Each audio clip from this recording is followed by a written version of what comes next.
Josh Duchenne. I'm on the faculty in the music department here at Kalamazoo College, and I'm Kate Powell's SIP advisor, and I'm thrilled that so many of you are here for the performance.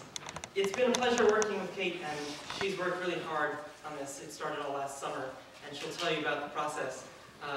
But she learned a lot of music theory in order to make the arrangements that you're going to hear performed tonight. And it's resulted in a pretty impressive project. In fact, it's also a project that's of acute interest to people like me, ethnomusicologists, people who study music and culture. In fact, when I got my mail this afternoon, there was the latest issue of the journal Ethnomusicology. I was excited by that. And I was even more excited when I noticed that right in there on the table of contents, there's this fresh new article on flamenco. So, at first I thought, well, Kate really should have read that. But then I thought, well, maybe I'll send it to her afterwards. But it just goes to show that she's chosen something that's really current and really exciting for a lot of people, or at least a lot of ethnomusicologists. So, without further ado, please welcome Kate Powell.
Being a part of the Kalamazoo College a cappella groups, I thought it would be a lot of fun to sing Spanish songs a cappella.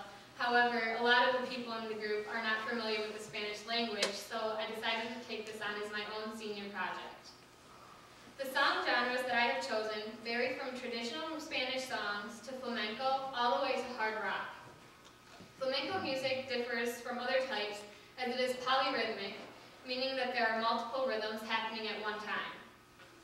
This is usually demonstrated in the original recordings by finger snapping, hand clapping, stomping, and guitar strumming. Another way in which flamenco music differs from other types is that the vocalist sings with a hoarse, strong, raspy voice, which is highly respected throughout all of Spain. Lastly, flamenco music follows a music scale that is distinct from ours, and it sounds different to our westernized ears because the chord sounds unsettling and is the last chord of the cadence. Tonight's performers are all women who have shown me their dedication in a number of ways, especially through learning a cappella music. Keep in mind that the majority of the performers do not know the Spanish language, and enjoy the show.